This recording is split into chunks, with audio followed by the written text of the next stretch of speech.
Channel पर। आज मैं आपके लिए कुछ रोचक जानकारी लेकर के आई हूँ जो आपके लिए बहुत ही महत्वपूर्ण होगा। आप के यूनिवर्सिटी एग्जाम्स के लिए जो इतिहास के स्टूडेंट हैं उनके लिए तो होगा ही, लेकिन अगर किसी प्रतियोगी परीक्षाओं की तैयारी कर रहे हैं तो उसके लिए भी हमारा आज का ये चैप्टर बहुत ही महत्वपूर्ण होने वाला है। तो आप इसे शुरू से अंत तक देखिए और इसका लाभ उठाइए। बहुत ही चुनिंदा घटनाओं को आज मैं आप लोगों के सामने पेश कर रही हूँ जो भारतीय राष्ट्रीय स्वतंत्रता संग्राम के संदर्भ में है। अगर हम कहें भारतीय राष्ट्रीय स्वतंत्रता संग्राम के संदर्भ में घटनाएं तो हजारों घटनाएं हैं जो बहुत ही महत्वपूर्ण है, लेकिन मैंने कुछ महत्वपूर्ण घटनाओं को आपके सामने रखने की कोशिश की है जो कुछ खास समय की है। और वह क्या है? भारतीय राष्ट्रीय कांग्रेस की स्थापना के बाद की कुछ महत्वपूर्ण घटनाएं जो हमें जरूर जानना चाहिए, जिसके बारे में जानकारी होनी चाहिए। और अक्सर इस विषय पर हमारे सामने प्रश्न आते हैं। अगर इसे हम सही तरीके से देख लें, समझ लें तो हमें दिक्कत नहीं होगी। तो आगे बात ना बढ़ाते हुए हम विषय पे आते हैं। तो जैसा कि मैंने कहा कि आज का हमारा टॉपिक है भारत के स्वतंत्रता संग्राम के संदर्भ में कुछ महत्वपूर्ण घटनाएं। जैसा कि हम अक्सर पढ़ते हैं या जानते हैं कि भारतीय राष्ट्रीय कांग्रेस की भूमिका स्वतंत्रता संग्राम में बहुत अधिक रही, लेकिन ऐसा कहना पूरी तरह से न्याय संगत नहीं हो सकता है। स्वतंत्रता संग्राम को अपने अंजाम तक पहुंचाने के लिए ना सिर्फ भारतीय राष्ट्रीय कांग्रेस बल्कि उसके पहले भी बहुत सारी कोशिशें हुई, बहुत सारे विद्रोह हुए, बहुत सारी संस्थाएं बनी, बहुत सारी सभाएं समितियों का निर्माण हुआ, जिसका उद्देश्य भारत को ब्रिटिश सरकार से छुड़ाने का था, ब्रिटिश सरकार की चंगुल से मुक्त करने का था। लेकिन उन बातों पर हमने कभी चर्चा की है बहुत सारे विषय पर, लेकिन आज जो हमारा विषय है वह हम कहेंगे भारतीय राष्ट्रीय कांग्रेस के बाद से क्या क्या ऐसी महत्वपूर्ण घटना है जिसे मैं चुन के लाई हूँ। तो सबसे पहले मैं आपको ये बताना चाहूंगी कि भारतीय राष्ट्रीय कांग्रेस की स्थापना से पहले भारत में ब्रिटिश इंडिया सोसाइटी की स्थापना हुई थी, जो पहली बार राजनीतिक मंच पर आकर भारत के स्वतंत्रता संग्राम में अपना योगदान की थी। और इस ब्रिटिश इंडिया सोसाइटी की स्थापना भी एक विदेशी के द्वारा ही की गई थी जिसका नाम जॉर्ज टॉमसन था। इसकी स्थापना 1843 ईस्वी में हुई थी और भारत के ही द्वारिका नाथ के द्वारा जॉर्ज टॉमसन को भारत बुलाया गया था कि आप यहाँ आइए और हम भारतीयों के राजनीतिक क्षेत्र में जो सुधार चाहिए उसके लिए आप मार्गदर्शन दीजिए। यह एक बहुत बड़ी बात थी। इसके पहले भी बहुत सारी सभाएं, बहुत सारी समितियां बनी, लेकिन मैक्सिमम सामाजिक और धार्मिक सुधार या उस क्षेत्र से संबंधित रखती थी, जबकि ब्रिटिश इंडिया सोसाइटी ने पहली बार राजनीतिक मंच पर काम करना शुरू किया भारतीय स्वतंत्रता संग्राम के संदर्भ में। इसके बाद बहुत सारी और समितियां बनी, बहुत सारी समितियां बनी। उसके बारे में हम चर्चा ना करते हुए, जो राजनीतिक संस्था थी उसके बारे में चर्चा ना करते हुए हम बात करते हैं भारतीय राष्ट्रीय कांग्रेस की स्थापना। ये बहुत ही महत्वपूर्ण सवाल है कि भारतीय राष्ट्रीय कांग्रेस की स्थापना कब हुई। तो यह 1885 ईस्वी में हुई, 1885 ईस्वी में हुई और इसके संस्थापक जो थे वह एक अंग्रेज ही थे जिसका नाम A.O. ह्यूम साहब था। ये बहुत उदारवादी विचार के थे, अधिकारी, रिटायर्ड अधिकारी थे। इन्हें लगा कि भारतीयों को उनके राजनीतिक लाभ के लिए या संवैधानिक सुधार के लिए भारतीयों में कुछ होना चाहिए, और इस उद्देश्य के लिए उन्होंने भारतीय राष्ट्रीय कांग्रेस की स्थापना को प्रश्रय दिया। उनके योगदान से जो है इस संस्था की स्थापना हुई, और इसके प्रथम अध्यक्ष जो 1885 ईस्वी में जो प्रथम बैठक हुई कांग्रेस की, या प्रथम अधिवेशन हुआ कांग्रेस का, बम्बई में हुआ, और इसकी अध्यक्षता W.C. बैनर्जी ने की, वोमेश चंद्र बैनर्जी ने की। कहा जाता है A.O. ह्यूम ने भारतीय राष्ट्रीय कांग्रेस की स्थापना की, लेकिन इसके पीछे अंग्रेजी हुकूमत को संभालने का, उसकी सुरक्षा करने का एक जरिया बनाया गया था भारतीय राष्ट्रीय कांग्रेस को। कहा जाता है कि भारतीय राष्ट्रीय कांग्रेस एक सेफ्टी वॉल्व की तरह थी जो बड़े विस्फोट को रोकने का काम कर सकती थी।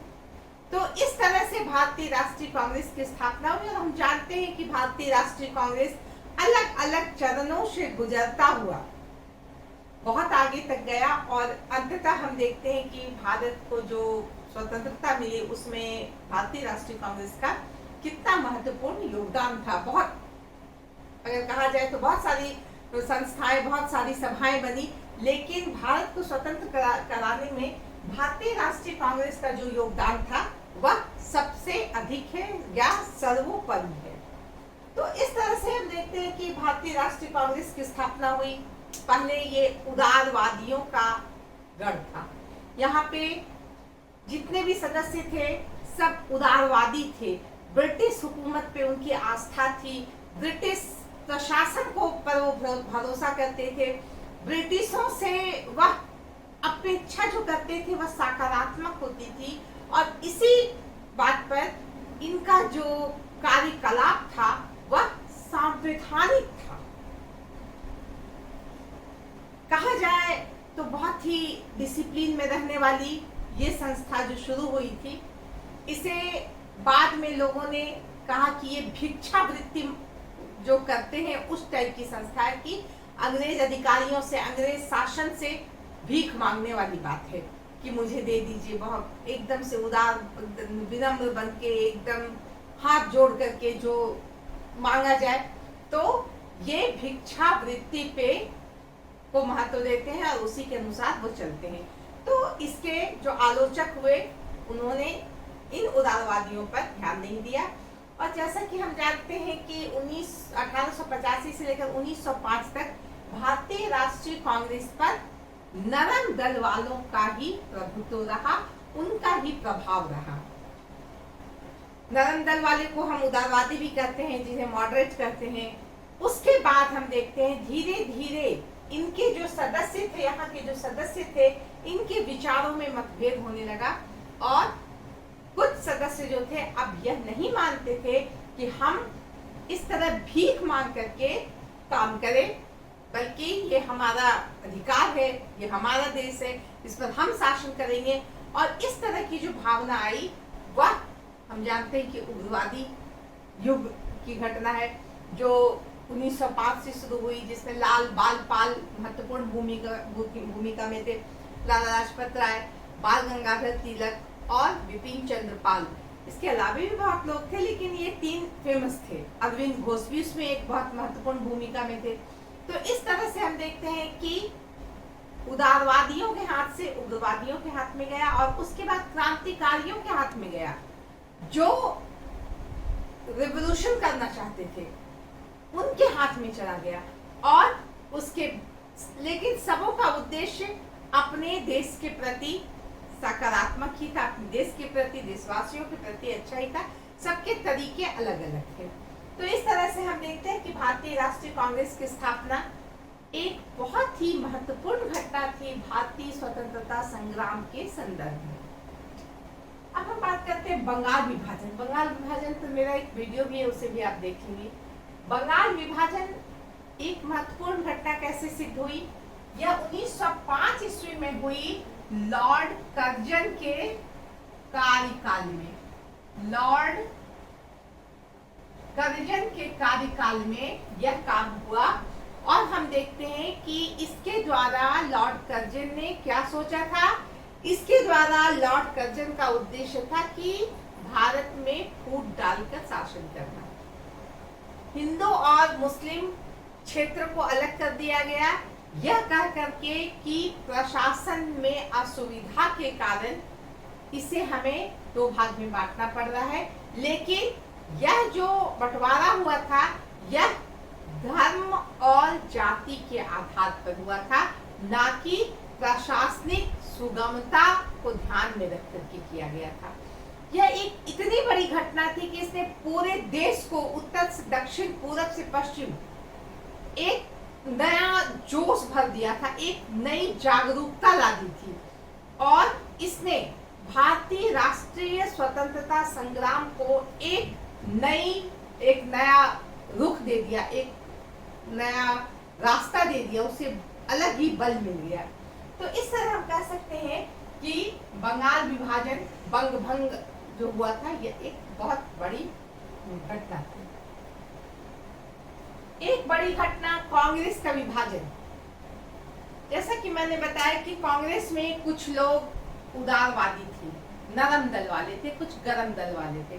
कभी नरम नरम, कभी गरम गरम जो होता है, तो इसमें बिल्कुल ऐसी बात हुई कि नरम वाले और गरम वाले दोनों आपस में टकरा गए और कांग्रेस का विभाजन हो गया। यह एक बहुत बड़ी घटना थी, जो बहुत बुरी घटना थी कि कांग्रेस के अंदर दो भाग हो गए, एक नरम दल वाले, एक गरम दल वाले। और यह घटना हुई है 1907 ईस्वी में सूरत अधिवेशन में। सूरत अधिवेशन में याद रखना है हमें, सूरत अधिवेशन में 1907 में कांग्रेस का विभाजन हुआ था और इस समय जो अधिवेशन की अध्यक्षता कर रहे थे वह रास बिहारी बोस थे। तो इस तरह यह एक महत्वपूर्ण घटना थी, कांग्रेस में विभाजन। एक महत्वपूर्ण घटना 1911 की है। भारत की राजधानी दिल्ली लाया गया है। इसके पहले भारत की राजधानी कहाँ थी? कलकत्ता। कलकत्ता से दिल्ली 1911 में भारत की राजधानी आई। यह भी एक बड़ी घटना थी। कांग्रेस का एक होना भी मैंने बताया कि विभाजन हो गया था, यहाँ पे मैंने लिखा है कि एक हो गया। यह एक बहुत बड़ी घटना है कि कांग्रेस जो बट गया था वह 1916 में लखनऊ अधिवेशन में पुनः एक हो गया। अंबिका चरण मजूमदार उस अधिवेशन की अध्यक्षता कर रहे थे और यह बहुत सकारात्मक बात थी। इसके साथ ही हम देखते हैं कि भारत में स्वदेशी आंदोलन का जो है उसका भी उदय हुआ। तो इस तरह से कांग्रेस जो है वो नरम दल गरम दल जो है 1916 में एक हो गई। बहुत बड़ी घटना। अब हम बात करते हैं कुछ षड्यंत्र की। ये षड्यंत्र क्रांतिकारी युग के समय की बहुत बड़ी घटनाएं हैं। जैसा कि मैंने बताया, उदारवादियों का युग, उग्रवादियों का युग, और ये आतंकवादियों का, इसे हम गलत सेंस में ना लें, कहने का मतलब जो क्रांतिकारी थे, जिन्हें अपने देश को आजाद करने के लिए किसी भी तरह के खून खराबे, हत्या, लूट, आगजनी जैसे बम फेंकना से कोई डर नहीं था या उसे गलत नहीं मानते थे, ये क्रांतिकारी आंदोलन वाले भी भारतीय राष्ट्रीय स्वतंत्रता संग्राम में बहुत बड़ी भूमिका निभाए थे। और इसके तहत कुछ ऐसी घटनाएं जो आधुनिक भारत के इतिहास में और भारतीय स्वतंत्रता संग्राम के इतिहास में हम बहुत फख्र से ले सकते हैं। ये भले उस समय इसको षड्यंत्र कह दिया गया या अंग्रेजों के निगाह में ये बहुत बुरा था, लेकिन हम लोगों के लिए ये एक प्राउड मूवमेंट इसे अब हम कह सकते हैं। अलीपुर षड्यंत्र। अलीपुर षड्यंत्र ये था कि किंग्सफोर्ड नाम के जो अंग्रेज अधिकारी थे उनको मारना था, और इसके लिए प्रफुल्ल चाकी और खुदीराम बोस नियुक्त थे कि उन्हें मारना है। उन्हें मारने के लिए एक बार उनकी रेलगाड़ी पे हमला किया गया, जिस रेलगाड़ी से वो जा रहे थे वो असफल हुआ।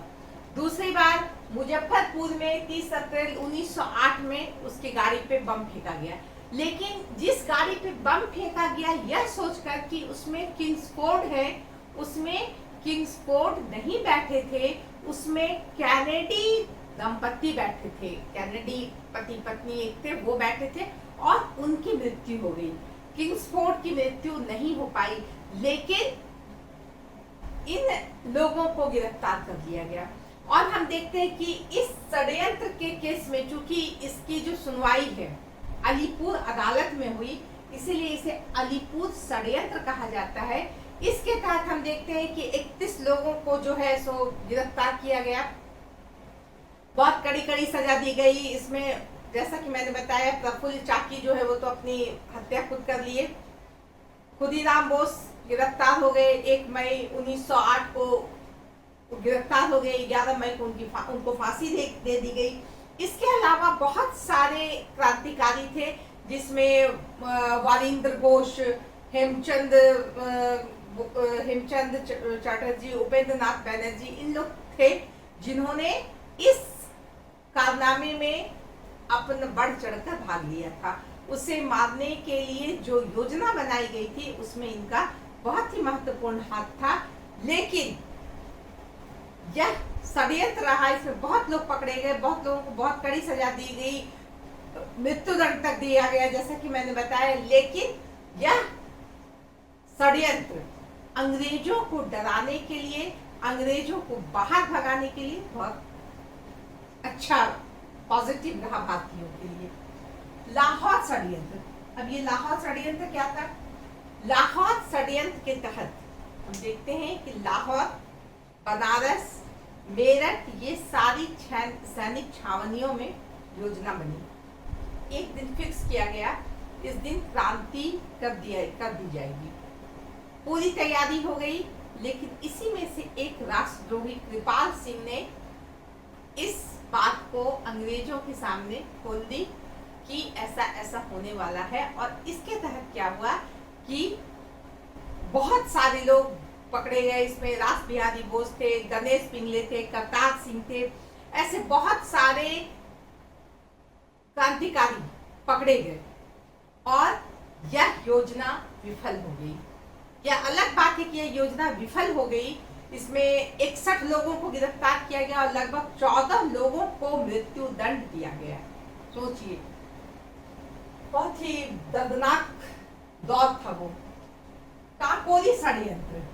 काकोरी षड्यंत्र हम लोग सब जानते होंगे, संभवतः हमने सभी सुना होगा कि किस तरह रेल से जब हथियार जा रहा था तो इन क्रांतिकारियों ने उन हथियारों को लूटा अपने लोगों को देने के लिए।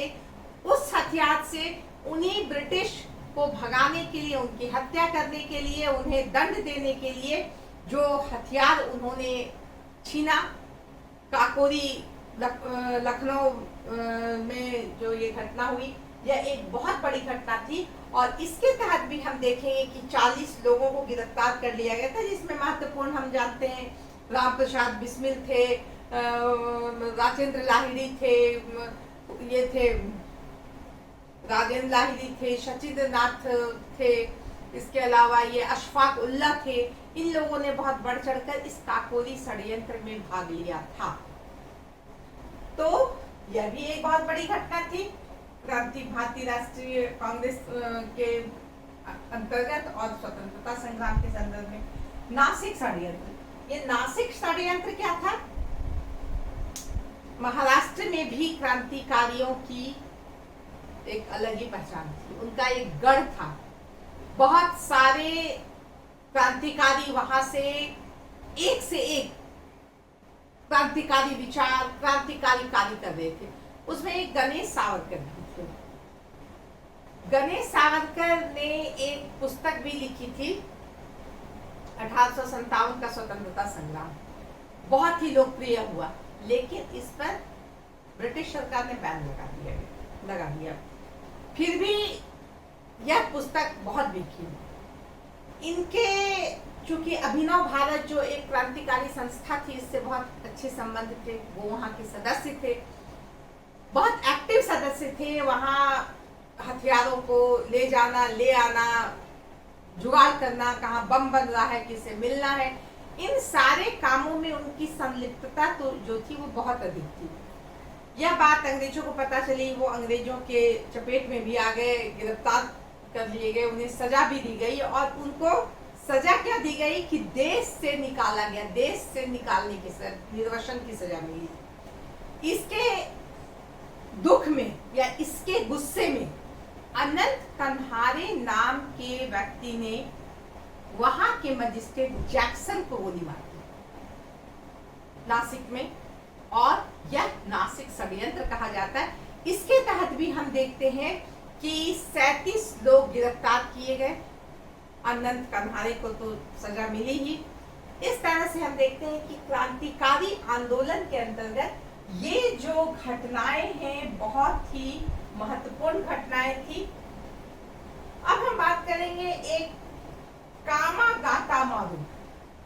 एक शब्द है कामागाटा मारू। ये ना तो किसी का नाम है, ना किसी जगह का नाम है, ना किसी व्यक्ति का नाम है। यह एक नाम है जिसका एक जहाज का, जिसे बाबा गुरुदत्त जो पंजाब के थे, इन्होंने जापान से मंगाया था। और क्यों मंगाया था?